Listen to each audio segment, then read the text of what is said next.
अस्सलाम वालेकुम दोस्तों, आउं कुलसूम कीअं तव्हां उम्मीद कयां थी ठीक ठाक हूंदव, ख़ैरियत सां हूंदव।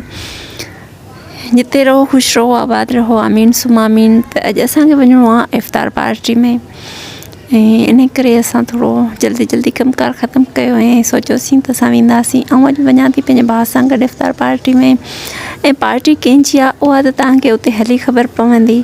त पोइ हलो तव्हांखे वठी थी हलां होॾे, ऐं वधीक ॻाल्हि ॿोल उते थींदी तव्हांखे सभु ख़बर पइजी वेंदी त कंहिंजी आहे। छो जो आउं पाण सरप्राइज़ थी पई आहियां, छो जो मूंखे जीअं ई ख़बर पई आहे त मूंखे उते पार्टी आहे, त मतिलबु मूंखे इलाही ख़ुशी पई थी ऐं मूंखे मिलण जो इलाही शौक़ु आहे। त बसि उन्हनि सां मिलंदासीं। तव्हांजे लाइ बि सरप्राइज़ आहे, छो जो वॾी ॻाल्हि आहे, वॾी हस्ती आहे। त पोइ बसि इन ख़ुशी में बसि वधीक कोन थी तव्हांखे ॿुधायां, छो जो उन्हनि तारीफ़ जा त मोहताज ई कोन आहिनि उहे। त पोइ बसि उते हलंदो तव्हांखे बि ख़बर पइजी वेंदी। जी जीअं त तव्हां ॾिसी सघो था, असां सफ़र जे लाइ रवाना थी चुका आहियूं। गर्मी बि माशाअल्लाह ॾाढी आहे, पर मतिलबु की असां आराम सां वञूं पिया, छो जो असां थोरो जल्दी निकिरी आयासीं। चयोसीं असां आराम सां थोरो व्लॉग वग़ैरह ठाहींदा वेंदासीं, थोरो ॾिसंदा वेंदासीं त छा थिए पियो। त बसि असां पहुची चुका आहियूं, हाणे बसि थोरो ई परे आहियूं। ऐं हाणे असांखे मिली चुका आहिनि गामू, जेके अॻियां बाइक वञे पई, ॾिसी सघो था। जीअं त असां गामू ॾे अलीगुल मला जे घर पहुची चुका आहियूं। हुन गेट ते असां पहुता आहियूं, ऐं गामू सर असांजे इस्तक़बाल लाइ ॾिसो कीअं पियो करे, मतिलबु इलाही ख़ुशी पई थिए, सुठो पियो लॻे ॾाढो। त पोइ बसि असां हाणे अंदरि वेंदासीं, अंदरि ॾिसूं था छा आहे छा कोन्हे। अस्सलामुअलैकुम। ज़ारा असांजी कराची में ऐं सचल जे ज़ारा छा कलसूम सोरी ॿई पाण में भेनरियूं आहिनि, ऐं हिते आयूं आहिनि। ॾाढी दिलि ख़ुशी थी आहे। अचो तव्हां ॻाल्हाईंदा चई त हलो गॾिजी हलूं था मथे, हली था छिक विझूं माण्हुनि खे, छो जो आउं अचानक आई आहियां, मूं कंहिंखे ॿुधायो कोन्हे। बसि गाम सर खे ख़बर हुई त आउं अचां पई, बाक़ी कंहिंखे बि कोन ॿुधायो आहे। अलीगुल मला जे लाइ मतिलबु की अचानक अची पहुचंदासीं। सीढ़ियूं इलाही मथे आहिनि, त मतिलबु की आराम सां वञूं पिया, छो बाइक ते वेठी आहियां न, त बाइक ते सफ़रु इलाही वॾो आहे, छो जो असांजो घर इलाही परे आहे हितां खां। त पोइ बसि पहुची चुका आहियूं।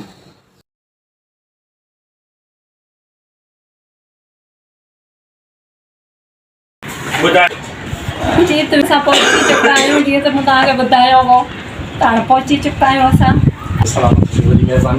अचो अचो। आवाज़ जेको आहे कलसूम जेको आहे आई आहे अलीगुल जी जाइ ते, ऐं अलीगुल जेको आहे इफ़्तार पार्टी कई आहे सभिनी आर्टिस्टनि जी, ऐं ॾाढी ख़ुशी थी आहे। हिन बहाने साईं कलसूम जे चैनल लाइ तव्हां छा चवंदव?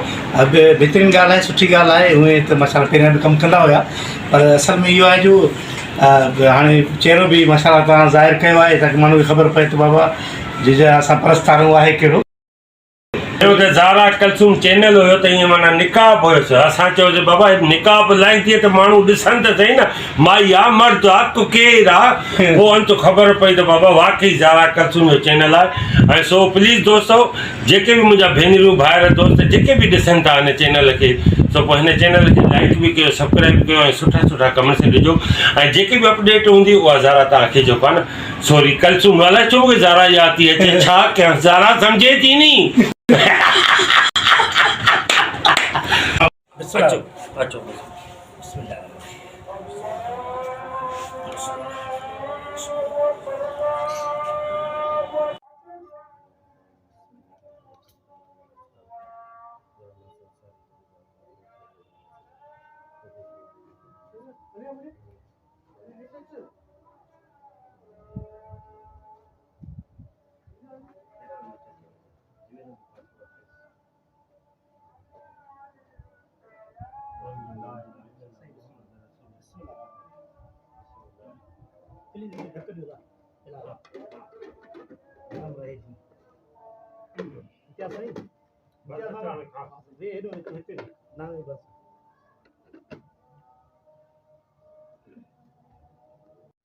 अच्छा दोस्तों, आउं घर वापसि मोटी अची चुकी आहियां खैरन सां, ऐं इलाही मज़ो आयो।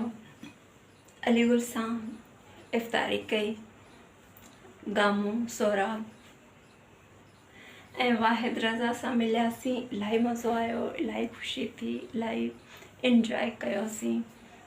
त पोइ बसि उमेदु आहे तव्हांखे बि असांजी ही मुंहिंजी वीडियो पसंदि आई हूंदी ऐं बसि पंहिंजो ढेर सारो रखंदा ख़्यालु, ॾाढो ख़्यालु रखंदा। वरी मिलंदासीं कंहिं नेक्स्ट व्लॉग सां गॾु। तेसिताईं अल्लाह हाफ़िज़, टेक केयर।